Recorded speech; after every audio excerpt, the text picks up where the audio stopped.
resistance of filament of appliance, R is V square by P, and current for proper functioning of the appliance, I is equal to P by V.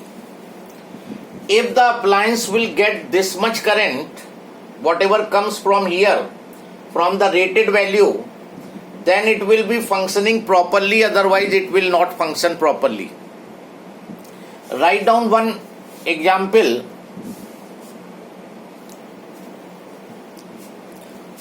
A bulb is rated 100 watt 220 volt.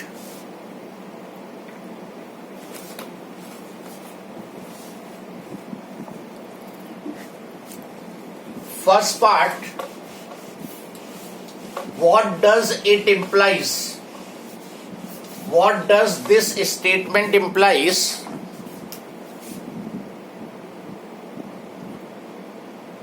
Second part, find resistance of filament of the bulb.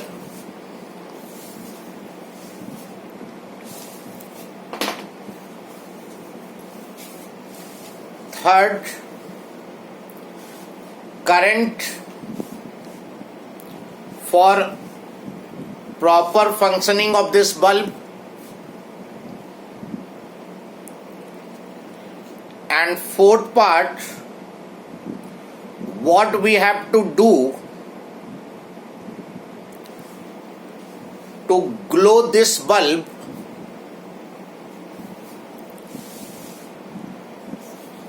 with 300 volt supply. What we have to do to glow this bulb with 300 volt supply. Now sound is first और second points बता दीजिए. What does this statement implies? First part. Second part, what is the resistance of filament of bulb?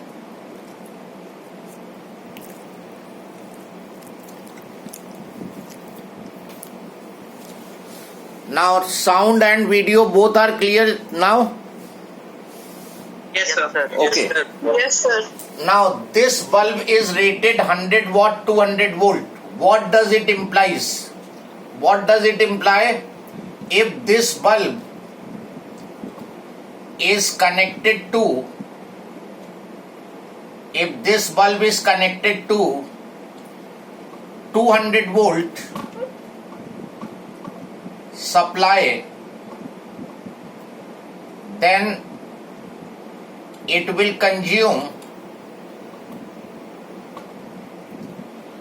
100 joule energy in every 1 second. ये इससे तुम्हारा conclusion draw हुआ. Second he says resistance of the filament, और ये जो resistance निकलेगा ये हमेशा रेटेड वैल्यू से निकलेगा, जो उस पर रेटिंग लिखी हुई है. तो रेजिस्टेंस ऑफ फिलामेंट के लिए अप्लाई कर दो V square by P. Voltage है 200 इंटू 200 और पावर है 100 वॉट, तो 400 ohm is the resistance of filament of the appliance. जो बल्ब के अंदर फिलामेंट है उसका रेजिस्टेंस जो है वो 400 ओम है. इस बल्ब को कितने भी वोल्ट पे कनेक्ट करो, 300 400 100, रेजिस्टेंस इसका वही रहेगा. ये रेटेड वैल्यू से डिसाइड होता है. Then current for proper functioning of the appliance, तो करंट के लिए रेटेड वैल्यू से ही निकलेगी करंट भी प्रॉपर फंक्शनिंग की, P by V. Power is 100, voltage is 200, 0.5 ampere. मतलब ये हुआ कि अगर 0.5 एम्पियर करंट बल्ब में जाएगी तो बल्ब प्रॉपरली लाइटेड होगा। If current through the bulb is less than 0.5 ampere, then this bulb will be under lighted. और अगर करंट 0.5 एम्पियर को एक्सीड करेगी तो बल्ब ओवर लाइटेड होगा या बल्ब फ्यूज हो जाएगा। Now in fourth part, this bulb which is rated for 200 volt is connected to 300 volt supply। इसको 300 वोल्ट पे कनेक्ट कर दिया, जबकि ये रेटेड है 200 वोल्ट के लिए, रेटेड है 200 के लिए, कनेक्ट कर दिया 300 पे, तो करंट इसमें ज्यादा फ्लो करेगी 0.5 एम्पियर से और ये बल्ब फ्यूज हो जाएगा।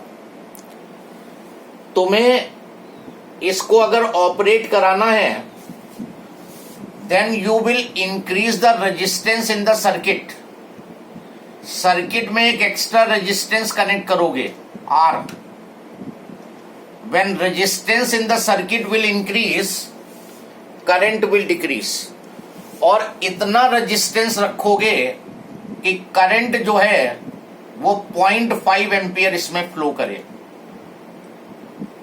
इतना रेजिस्टेंस सेट करोगे, सीरीज में इतना रेजिस्टेंस लगाओगे कि जो करंट इस सर्किट में ड्रॉ हो वो कितनी हो, 0.5 एम्पियर। तो जितनी इसको चाहिए थे उतनी करंट मिलेगी। तब यहां पे वोल्टेज 200 हो जाएगी और इसके क्रॉस बची हुई 100 वोल्ट हो जाएगी। तो अब ये फॉर्मूला लगा दो, I is equal to V dash new voltage और टोटल रेजिस्टेंस सर्किट का RF plus R। Yes, what happened?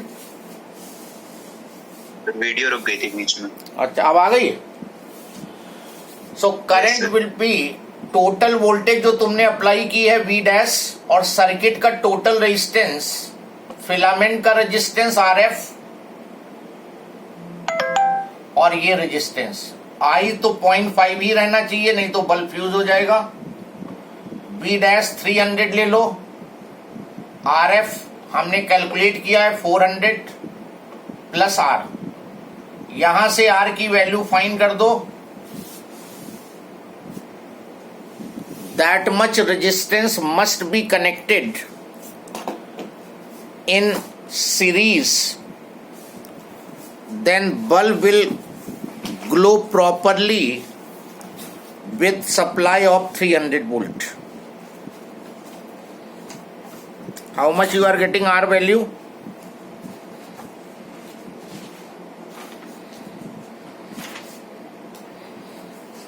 Sir, 200. 200. तो 200 ohm resistance must be connected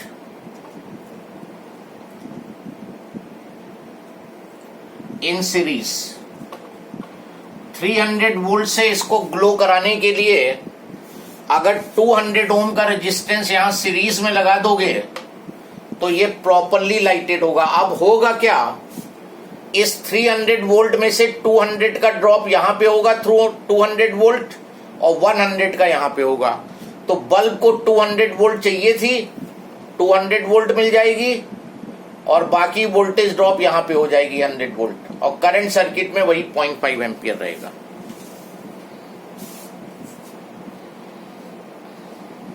sir current या फिर पावर नहीं चेंज कर सकते? पावर कैसे चेंज हो जाएगी, पावर तो सेम ही रहेगी उसकी। देखो ये जो अप्लायंस की रेटिंग है इससे तुम्हें इसके फिलामेंट का रेजिस्टेंस डिटरमिन कर लिया, रेजिस्टेंस फिक्स रहेगा और कितनी करंट के लिए ये प्रॉपर फंक्शन करेगा वो करंट इसको उतनी ही मिलनी चाहिए चाहे जो कुछ करो तुम। अप्लायंस की पावर नहीं चेंज होगी, पावर तो जिस पावर के लिए बना है उसी के लिए रहेगा वो।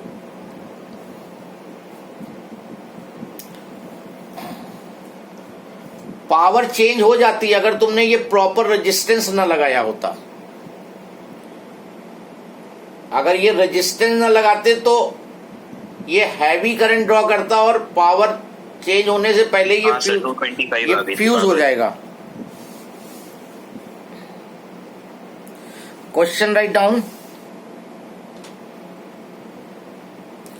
अब 150 ओम electric heater 150 ohm electric heater can take a maximum current of 1.1 ampere.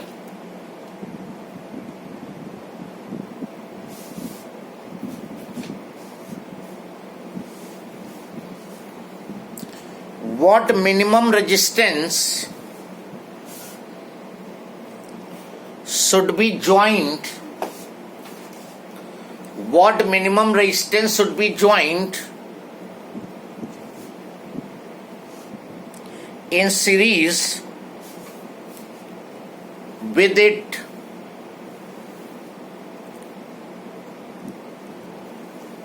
so that it may be operated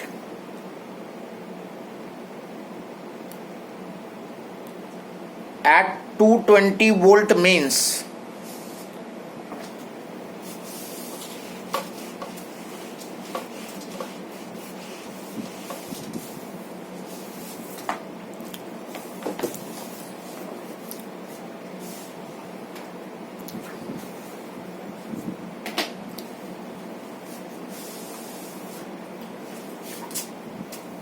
question number 46. 150 ohm electric heater. This heater, resistance of heater is 150 ohm. Takes a maximum current of 1.1 ampere. So 50 ohm. 50 ohm. What minimum resistance should be joined in series so that it may be operated at 220 volt?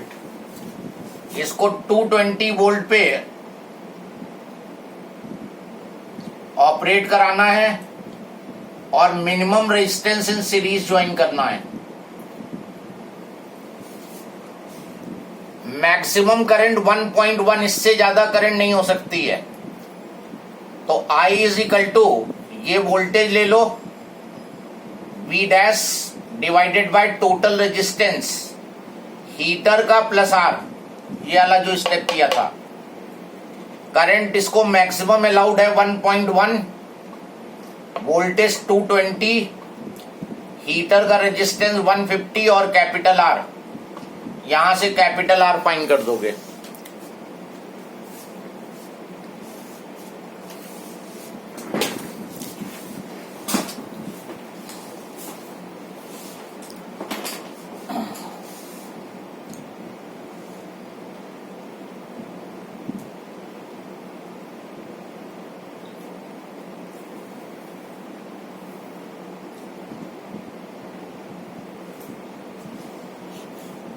Next question.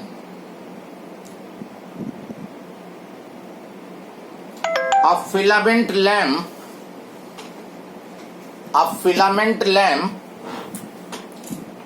of 200 ohm resistance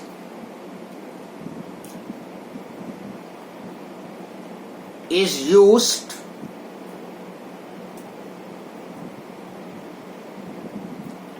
at 150 volt. Used at 150 volt supply. How much resistance should be joined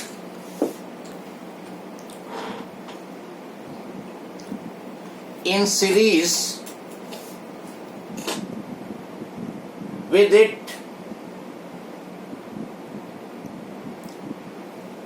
to use it at 210 volt supply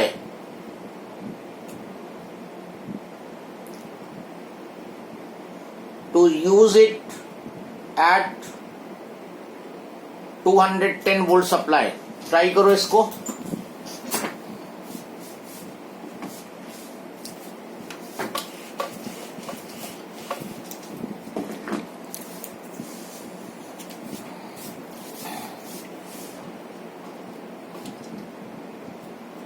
Filament lamp 200 ohm resistance. This is filament lamp and filament lamp resistance is 200 ohm. Used at to 150 volt supply. 150 volt supply के लिए है ये. 150 volt supply के लिए resistance 200 ohm.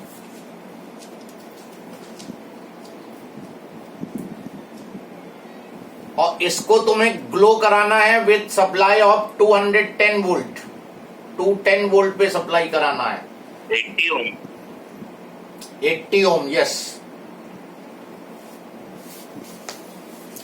ये जो filament lamp है ये 150 वोल्ट पे ऑपरेट होना था, लेकिन तुमने 210 वोल्ट पे ऑपरेट करा रहे हो, तो रेजिस्टेंस लगाना पड़ेगा सीरीज में टू कंट्रोल द करंट. और यहां से करंट निकाल लो. इसको कितनी करंट अलाउड है? I is equal to V by R. 150 upon 200 3/4 ampere. और फिर ये formula V dash upon RF plus R.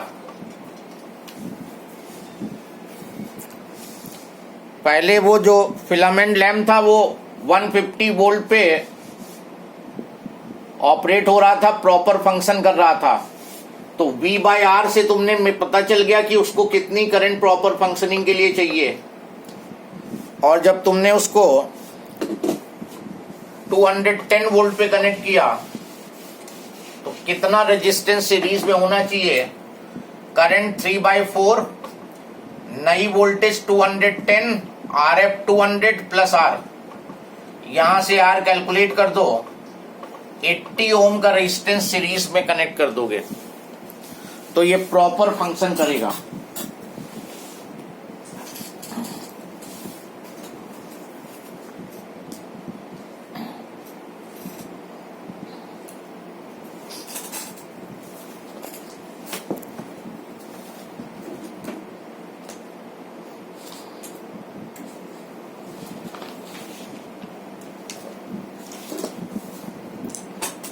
Next question.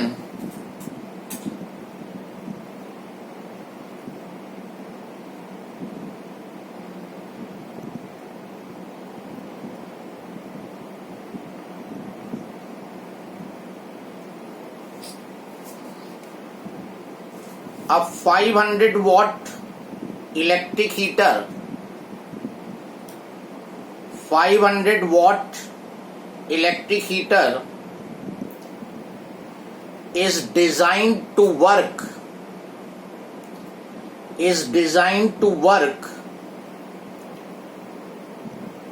with a 115 volt line, 115 volt line.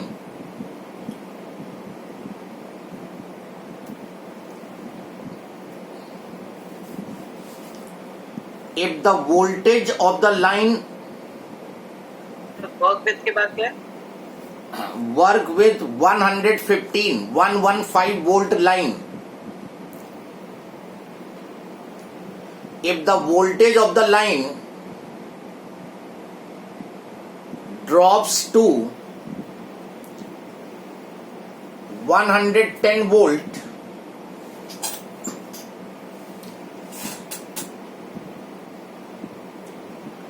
then what will be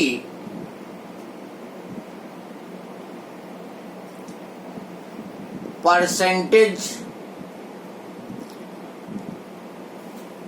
loss of energy liberated? What will be the percentage loss of energy liberated?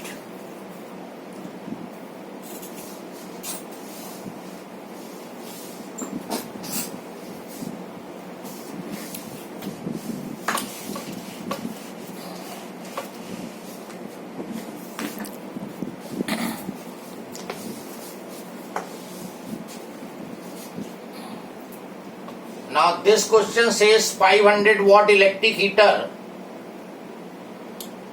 500 watt heater designed to work with 115 volt line.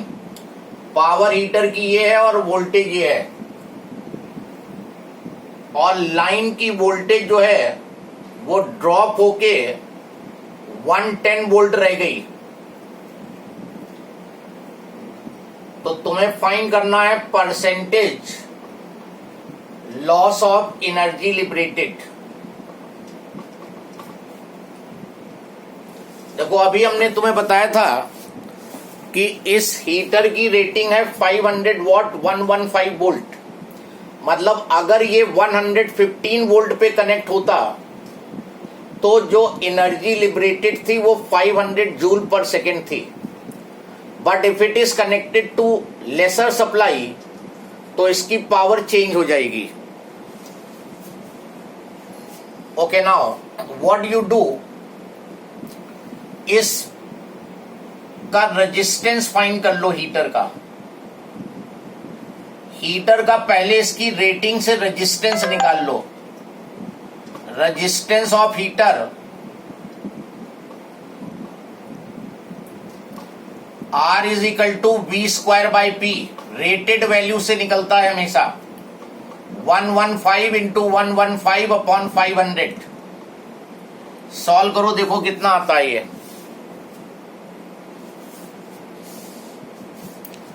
Heater का 36.45 36.45 26 20 इतने ओम का filament यहां पे लगा हुआ है.